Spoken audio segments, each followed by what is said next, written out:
मेरे बहन भाइयों, हम जो है इस साल के चौथे त्रिमास में हैं। आज हम अपने दूसरे अध्ययन में जाएंगे। जो इस अध्ययन का मुख्य शीर्षक है वह है परमेश्वर की योजना, हमारी योजना। और आज की जो अध्ययन है इसमें हम बात करेंगे हमारे लिए परमेश्वर की योजना भाग 2। हमारे साथ इसी बात पर विचार विमर्श के लिए हमारे स्टूडियो में है पास्टर फ्रैंकलिन फ्रांसिस जी, आपका स्वागत है। और हमारे बीच में श्रीमती दीपिका जी, आपका भी स्वागत है। आइए हम आज के इस विचार को शुरुआत करते हैं और मैं रिक्वेस्ट करूंगा दीपिका जी से, आपसे कि आप प्रार्थना में अगुवाई करें। आइए हम सब प्रार्थना में चलते हैं। महान परमेश्वर, हम आपका धन्यवाद करते हैं पिताजी कि आपने हमें प्रभु यीशु मसीह पिता और यहोवा अब्बा आपने इस समय दिए कि प्रभु जी जब हम आपके पवित्र वचनों के अध्ययन को प्रभु अब्बा इस सबक स्कूल के द्वारा प्रभु जी सीखते हैं पिता, हम सबके साथ होना, ताकि जब हम सीखते हैं सुनते हैं प्रभु अब्बा इन वचनों पे चलने पाए। धन्यवाद के साथ इस प्रार्थना को यीशु मसीह के नाम से मांगते हैं, आमीन आमीन आमीन। बहुत बहुत धन्यवाद प्रार्थना के लिए। और जो समय है हम देख रहे हैं इस सैबत स्कूल अध्ययन के अंदर कि किस तरीके से परमेश्वर की योजना हमारी योजना है। और यहाँ पर हम देखेंगे भाग 2 के अंदर कि हमारे लिए परमेश्वर की योजना भाग 2। तो मैं जानना चाहता हूं आपसे कि हम इसको और कैसे जान सकते हैं परमेश्वर की योजना के विषय में। जी, ये अच्छा सवाल है कि हमारे लिए परमेश्वर की योजना, अगर हम देखें तो हम अभी शुरुआत से इस अध्ययन में सीख रहे हैं, शुरुआत में ही परमेश्वर की योजना के विषय में। और यहाँ पर हम आज का याद वचन देखेंगे, मत्ती 28 का 19 हमसे क्या वचन परमेश्वर का बात करता है। इसीलिए तुम जाओ और सब जाति के लोगों को चेला बनाओ और उन्हें पिता और पुत्र और पवित्र आत्मा के नाम से बपतिस्मा दो। यहाँ पर प्रभु यीशु मसीह के द्वारा क्या है हमारे लिए एक बड़ी अच्छी योजना परमेश्वर ने जो दी है उसके विषय में हम सीखते हैं, क्योंकि हमारा जो परमेश्वर है वो योजना का बनाने वाला परमेश्वर है, वो युक्ति का परमेश्वर है, वो पराक्रमी परमेश्वर है। वह हमें बचाने की योजना जो आरंभ ही से अब तक चल रही है, हमें बचाने के लिए उसने जो योजना बनाई है उसके विषय में हम सीख रहे हैं कि हमें परमेश्वर की छवि जो हमने अपने कामों के द्वारा, अपनी बुराइयों के द्वारा, अपनी घटियों के द्वारा जो बिगाड़ ली है परमेश्वर की नजर में, उस छवि को हम प्रभु यीशु मसीह के द्वारा क्या करें, सुधारीकरण में लेकर आए। कुलीसियों 3 का 9 और 10 इस बात के विषय में हमें बताता है कि हम कैसे अपनी बातों के द्वारा जो हमने अपनी छवि को बिगाड़ा है परमेश्वर के सामने, हम कैसे उसे सुधार सकते हैं। यहाँ पर परमेश्वर का वचन कहता है, एक दूसरे से झूठ मत बोलो, क्योंकि तुमने पुराने मनुष्यत्व को उनके कामों समेत उतार डाला है। अब हम जब यीशु के पास आए हैं तो हमें परमेश्वर ने ये मौका दिया है कि हम अपना सारा जो पुराना बुरे कामों का मनुष्यत्व है उसे अब हमने उतार डाला है और नए मनुष्यत्व को पहन लिया है पवित्र आत्मा के द्वारा, जो अपने सृजनहार के स्वरूप के अनुसार ज्ञान प्राप्त करने के लिए नया बनता जाता है। और उस पवित्र आत्मा के द्वारा जो हमें ये नया स्वरूप मिला है परमेश्वर की ओर से, परमेश्वर चाहते हैं कि जब हम उसके पास आए हैं तो उसकी योजना में निरंतर बने रहे।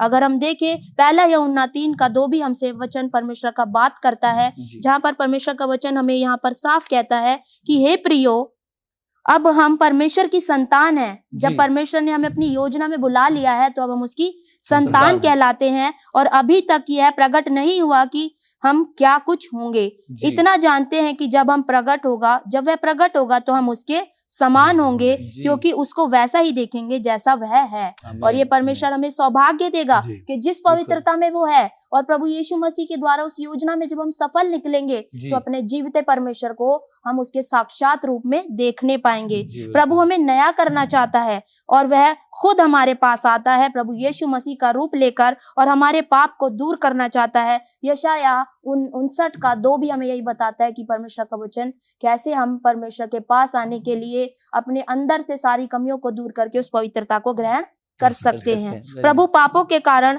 हमें क्या कर रहा था, अपने पास बुलाना चाहता था कि हम जो अपने पापों के द्वारा दूर हो गए थे, किंतु वह अपनी बनाई हुई योजना के द्वारा अब हमसे कहता है कि हम उसके पास आएं और अपनी सारी मलिनता को खत्म करके अपने परमेश्वर के योग्य बने। प्रकाशित वाक्य 21 का 5 भी हमें इस बात के विषय में बताता है कि जब परमेश्वर जो सिंहासन पर बैठा हुआ है उसने कहा, देख मैं सब कुछ नया कर देता हूँ। फिर उसने कहा, लिख ले। जो योजना का बनाने वाला परमेश्वर है वो हमें यहाँ बता रहा है कि तू अब अपने चित्त पर लिख ले इस बात को कि मैंने तेरे को अपने पुत्र के द्वारा जो पवित्रता दी है उस पवित्रता को तू किसी भी रीति से खोने ना पाए, क्योंकि ये वचन विश्वास के योग्य और सत्य है। और जब हम इस सत्य वचन को धारण कर लेते हैं, उस देहधारी को धारण कर लेते हैं, तो परमेश्वर उस वचन के द्वारा हमारे जीवन को नया बनाता है उस स्थिर नगर के लिए जिसके विषय में हम सीख रहे हैं। बिल्कुल, बहुत बहुत धन्यवाद श्रीमती दीपिका जी आपका इन अच्छे विचारों के लिए। पास्टर जी, मैं आपके पास आना चाहता हूँ। यहाँ पर एक जो है दिखाया गया है त्रिएक परमेश्वर के विषय में कि ये जो योजना है इसकी उत्पत्ति को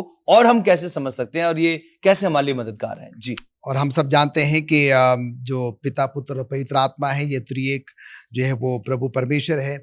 पिता है, फिर पुत्र है और फिर जो है वो पवित्र आत्मा है। और हम यहाँ पर देखते हैं कि परमेश्वर की योजना के बारे में हम बार बार सीख रहे हैं और हम इसका दूसरा पार्ट जो है वो सीख रहे हैं। और परमेश्वर की योजना का जो केंद्र बिंदु है वो प्रभु यीशु मसीह है। और हम ये भी देखते हैं कि उद्धार जो है वो सिर्फ और सिर्फ प्रभु यीशु मसीह के द्वारा ही जो है वो संभव है। और इसके लिए हम जो है यूहन्ना उसका 14 अध्याय उसके 6 आयत में पढ़ते हैं, मार्ग, सत्य और जीवन मैं हूँ, बिना मेरे द्वारा पिता के पास कोई नहीं पहुंच सकता। तो ये आयत बिल्कुल भी साफ कहती है कि जो उद्धार का जो रास्ता है वो प्रभु यीशु मसीह के द्वारा है। प्रभु यीशु मसीह जो है वो एक माध्यम है। और हम सब जानते हैं कि प्रभु यीशु मसीह जो है इस दुनिया में आए परमेश्वर की उस महान योजनाओं को पूरा करने के लिए। और हम देखते हैं कि परमेश्वर की योजना का जो केंद्र बिंदु है वो प्रभु यीशु मसीह है। और हम देखते हैं कि समय पूरा हुआ, प्रभु यीशु मसीह ने क्या कि हम सबके पापों के लिए जो है अपने आप को उस क्रूस पर जो है वो बलिदान कर दिया। और इसके लिए हम देखते हैं कि यूहन्ना 14:26 में लिखता है कि परमेश्वर ने कहा कि अब मैं तुम्हारे लिए क्या करूंगा, एक सहायक या जो है कि पवित्र आत्मा जो है मैं तुम्हारे लिए भेजूंगा, जो तुम्हें क्या करेगा, सिखाएगा, बताएगा, तुम्हें स्मरण जो है वो दिलाएगा। हम सब जानते हैं प्रभु यीशु मसीह के मृत्यु के बाद जब वो जिंदा हो गए, स्वर्गारोहण हो गए, और उन्होंने अपने लोगों से कहा कि तुम्हें डरने की, घबराने की जरूरत नहीं है, तुम अकेले नहीं हो, मैं तुम्हारे लिए सहायक भेजूंगा। और ये सहायक कौन है? वो जो है वो पवित्र आत्मा है, जिससे कि परमेश्वर की वो जो योजना है, परमेश्वर का जो वो काम है वो फेल ना हो, वो असफल ना हो, पर वो क्या हो, वो जारी रहे। और परमेश्वर ने अपने वायदे को क्या किया, वो पूरा किया। और हम देखते हैं कि पूरी बाइबल में ट्रिनिटी शब्द या त्रिएक शब्द जो है उसका कहीं पर भी उल्लेख जो है वो नहीं है। और पर हम यहाँ पर देखते हैं कि पर पवित्र आत्मा के विषय में चंद आयतें हैं जो मैं आपके सामने जो है वो साझा करना चाहता हूँ। यहाँ पर लिखता है लूका 24:39 में कि जो परमेश्वर का वादा है जो मेरे पिता के लिए है, मैं तुम पर जो है वो अपना आत्मा उतारूंगा। यहाँ पर पवित्र आत्मा शब्द नहीं है, त्रिएक शब्द नहीं है, होली स्पिरिट नहीं है, पर यहाँ पर कहता है कि मैं तुम्हें अपना आत्मा उतारूंगा। लूका 3:16 में कहता है, और यूहन्ना कहता है कि मैंने तुम्हें जो है वो पानी से बपतिस्मा दिया है, पर आने वाला जो वो क्या करेगा, तुम्हें पवित्र आत्मा से और आग से जो है वो बपतिस्मा देगा। प्रेरितों के काम 1:4 में, 5 और 8 में यहाँ पर लिखता है कि तुम क्या करो, यरूशलेम में ही जो है वो ठहरे रहो, और तुम जो है वहां से नहीं जाना जब तक कि पवित्र आत्मा तुम पर नहीं उतरेगा। पवित्र आत्मा जब उतरेगा तो वो तुम्हें सामर्थ देगा, और तुम फिर क्या करोगे, यरूशलेम में और उसके बाद सारे यहूदिया में और समरिया में क्या करोगे, मेरे सुसमाचार का प्रचार जो है वो करोगे। उसके बाद यूहन्ना 20 में 21-22 में लिखता है, और मसीह ने क्या किया, फूंका और कहा ये पवित्र आत्मा लो। कहने का मतलब यहाँ पर है पिता, पुत्र और पवित्र आत्मा तीनों जो है वो एक है। पर हम देखते हैं कि हम सबों को समझाने के लिए जो है परमेश्वर ने अपनी योजना को पूरा करने के लिए प्रभु यीशु मसीह को भेजा। प्रभु यीशु मसीह का जब स्वर्गारोहण हो गया, प्रभु यीशु मसीह ने कहा कि मैं तुम्हें एक सहायक दूंगा जो कि पवित्र आत्मा है, जो कि आज भी हमारे और आपके साथ जो है वो वास करता है, वो मुझे और आपको बताता है कि भैया क्या सही है और क्या गलत है। और हम सबों को जो है परमेश्वर की उस मधुर आवाज को जो कि पवित्र आत्मा के माध्यम से आती है वो सुनने की जरूरत है, और वो हमें क्या करेगा, एक सही मार्ग जो है वो बताएगा। तो हम देखते हैं कि उद्धार का जो रास्ता है वो सिर्फ और सिर्फ जो है वो प्रभु यीशु मसीह के द्वारा ही है। और परमेश्वर ने अपनी योजनाओं को प्रभु यीशु मसीह के द्वारा जो है वो पूरा किया। उसके बाद जब उनका स्वर्गारोहण हो गया, पवित्र आत्मा आज हमारे बीच में है, और हम पवित्र आत्मा की अगुवाई से जो है प्रभु की इस योजना को क्या करते हैं, वो आगे जो है वो। बहुत बहुत धन्यवाद पास्टर जी। ये हमारा डिस्कशन, हमारी ये जो अध्ययन है यूं ही चलता रहेगा। प्रिय दर्शकों, हम मिलते हैं आपसे एक छोटे से ब्रेक के बाद। प्रिय दर्शकों, आपका स्वागत है ब्रेक के बाद फिर से हमारी इस विचार विमर्श पर। हम लोग जो है साइबर स्कूल का बहुत ही महत्वपूर्ण अध्ययन जो है उसको हम लोग विचार विमर्श कर रहे हैं। और हमारे बीच में जो हमारे गेस्ट हैं, मैं दीपिका जी आपसे पूछना चाहता हूं कि चेले बनना योजना का कैसे केंद्र हो सकता है? चेले बनना ये जो है एक योजना का केंद्र है, हम कैसे समझ सकते हैं इसको?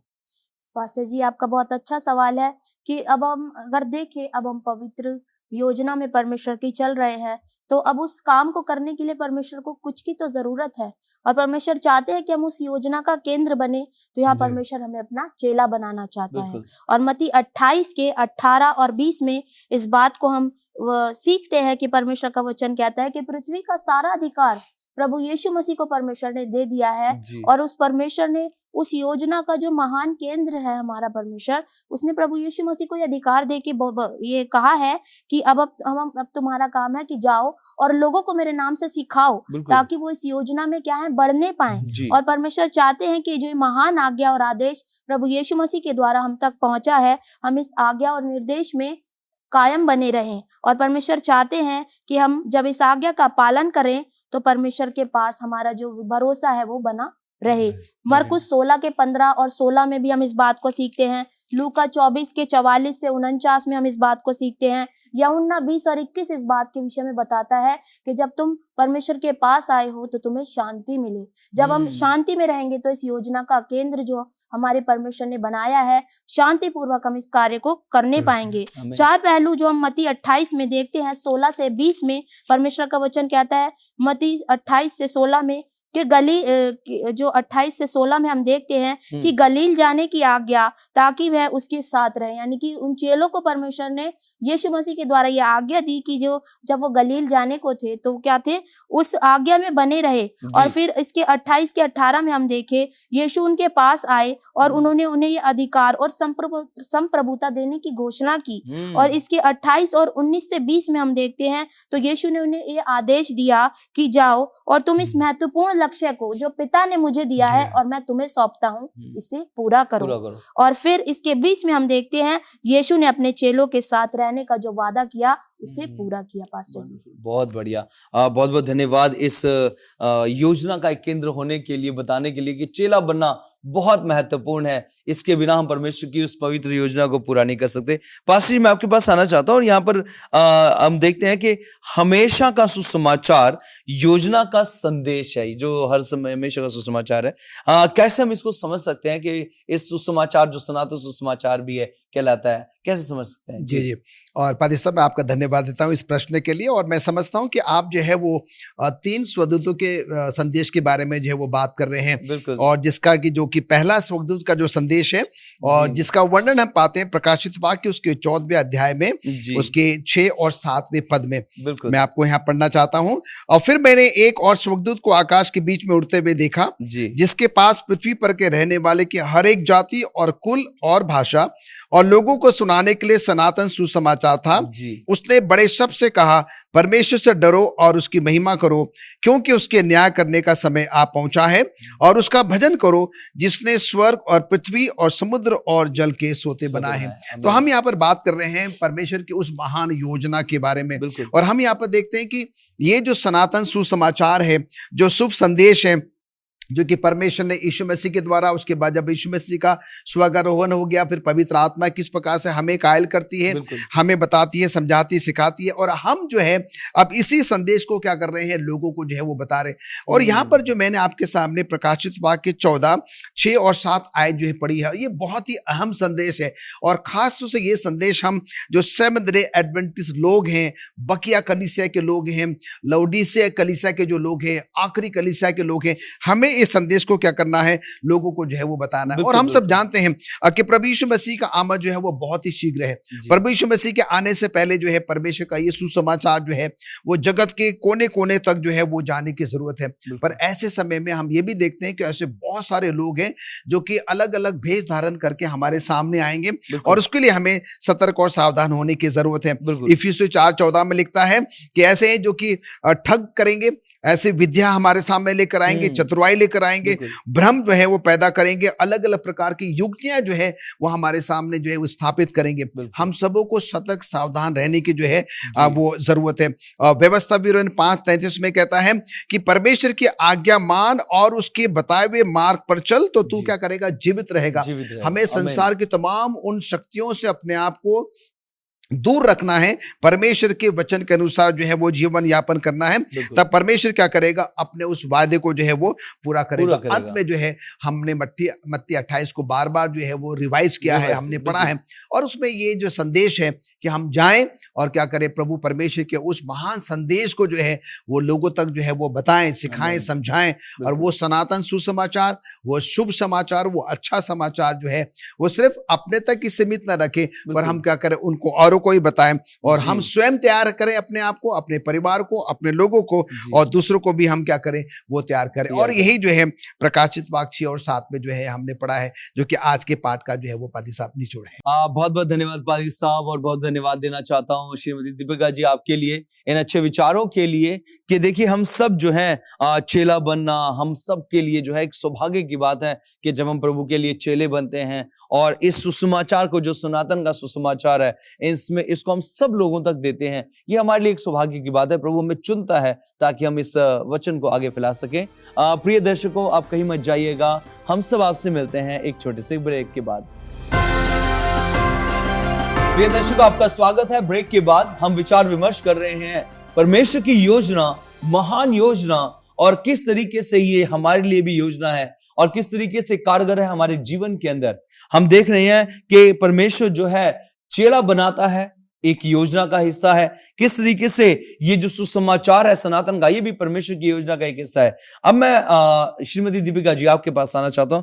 यहां पर एक सवाल आता है कि जो परमेश्वर के लोग हैं वो इस योजना के माध्यम हैं, किस तरीके से दर्शाता है? जी पास्टर जी, ये बहुत अच्छा विषय है कि परमेश्वर के लोग योजना का माध्यम कैसे हो सकते हैं। इतिहास में हम देख सकते हैं कि परमेश्वर ने हमेशा उन्हें बुलाया है जो योग्यता से भरपूर होते हैं और प्रभु और उसके स्वभाव को प्रस्तुत करते हैं, आमीन। और आज्ञाकारिता और उसकी योजना को पूरा करने के काबिल होते हैं। जी अगर हम उत्पत्ति 12 में देखें, वहां पर हमें एक बहुत अच्छा उदाहरण मिलता है अब्राहम का। जी ये पुराने नियम के अंदर अगर हम देखें, ये पहला ऐसा व्यक्ति हुआ है जिसने परमेश्वर की आज्ञाकारिता को संपूर्णता से मानने के लिए अपने आप को सौंप दिया। अगर जी। हम देखें तो नूह भी आज्ञाकारी हुआ है, जी पर अगर हम देखें तो इसने क्या किया है कि उस जगह को छोड़ दिया जहां पर परमेश्वर ने से कहा कि तू अपने कुटुंब को, अपने पिता के घर को बिल्कुल। छोड़कर उस देश को चला जा जो मैं तुझे दिखाता हूँ। जी। और परमेश्वर ने इसका क्या फल दिया, इसे बोला कि ये आशीषों का मूल होगा,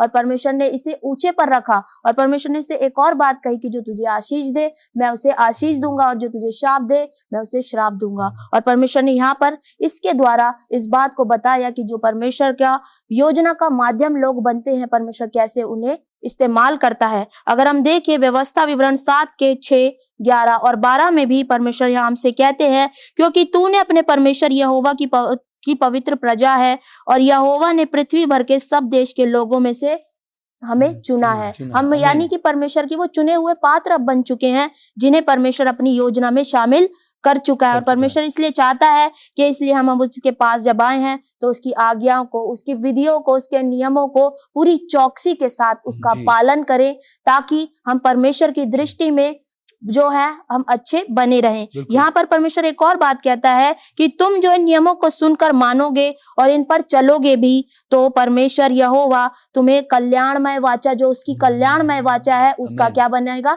एक हिस्सा बनाएगा।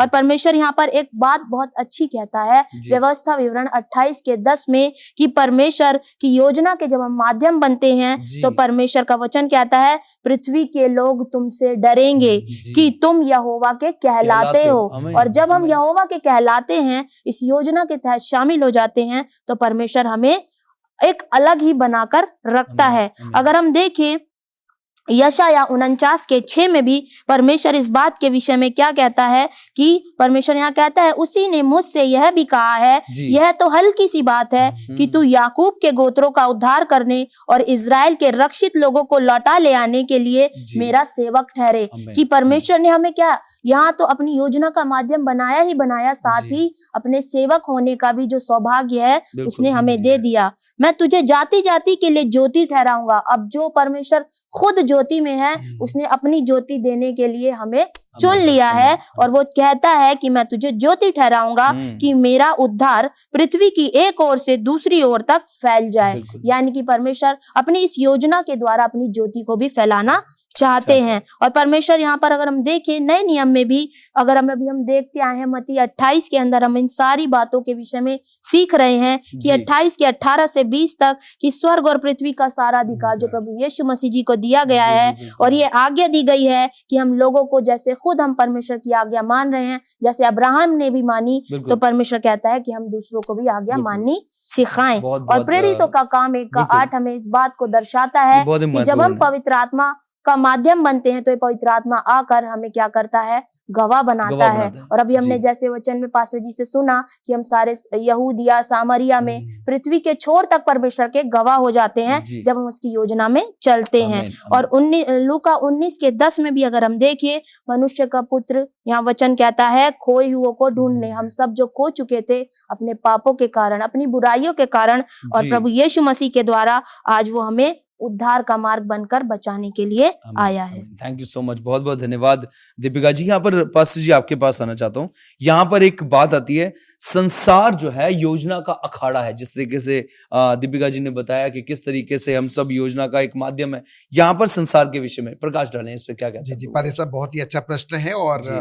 जब हम एरिना, जिसको जो कि अंग्रेजी का शब्द है, अखाड़ा जो कि हिंदी का हिंदी का शब्द शब्द है, बिल्कुल। और हम जानते हैं कि जब ये शब्द हमारे सामने आते तो एक तस्वीर हमारे सामने आती है। हम एक ऐसी जगह पर हैं जहां पर कि हम चारों तरफ बैठे हैं, और कुछ लोग हैं जहां पर कि क्या कर रहे हैं, वो उस मैदान में, उस अखाड़े में जो है वो है। जी, और हम बिल्कुल। यहाँ पर देखते हैं कि इस पूरे सबत में जो है, इस पूरे आज के पाठ में हम 2 बातों पर जो है वो बार बार गौर कर रहे हैं। जी। पहली बात तो यह है, जैसा आपने बताया, कि शिष्य बनाना, और जी। दूसरा जो है वो सनातन सुसमाचार का प्रचार करना।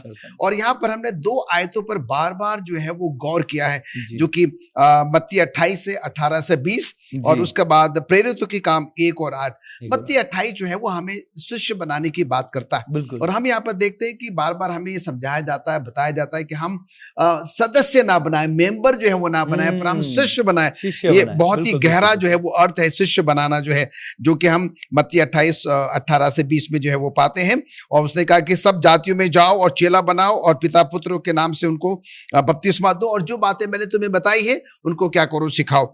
और दूसरी बात जो सनातन सुसमाचार, ये बहुत बहुत ही अहम सुसमाचार है, गुड न्यूज है, शुभ संदेश है, जो कि क्या कब होगा, ये कब पूरा होगा, जबकि पवित्र आत्मा की जो सामर्थ्य है वो हमारे आपके जीवन में काम करेगी। और उसके साथ ही साथ हम क्या करेंगे, इस शुभ संदेश को, सनातन सुसमाचार को जो है, ना सिर्फ यरूशलेम में, यहूदिया में, पर सामरिया में, और पृथ्वी के पूरे छोर तक हम क्या करेंगे, उसको जो है वो पहुंचाएंगे। सनातन सुसमाचार का जो काम है वो स्वयं से शुरू होना है, फिर अपने परिवार से शुरू होना है, फिर अपने रिश्तेदारों से, फिर अपने मित्रों से शुरू होना है, और फिर धीरे धीरे करते करते हमें ऐसे अन्य जातियों के बीच में जाकर क्या करना है, प्रभु परमेश्वर के सुसमाचार को जो है वो सुनाना है। इस सप्ताह के पाठ में जो है ये हम सीखने समझने की कोशिश कर रहे हैं।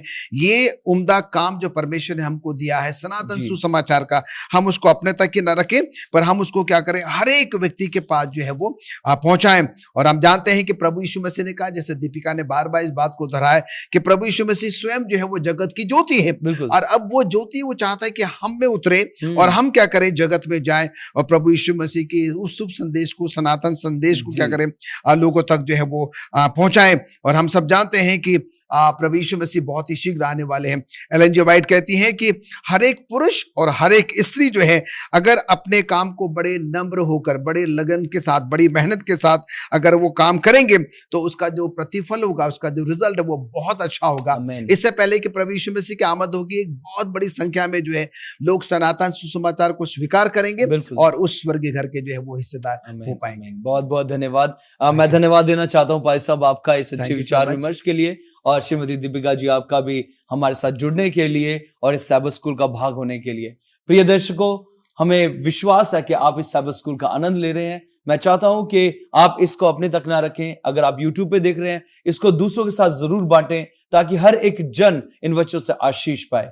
इस हफ्ते का हमारा जो चैलेंज है, जो हमारे पास आता है, वो ये है कि हम हर दिन प्रार्थना करें कि परमेश्वर जिस जगह पर हम हैं वहां के लोगों के लिए कि प्रभु हमारे द्वारा उन लोगों को बचाए। प्रभु आप सबको आशीष दे। मिलते हैं आपसे अगले अध्ययन में, तब तक जय मसीह।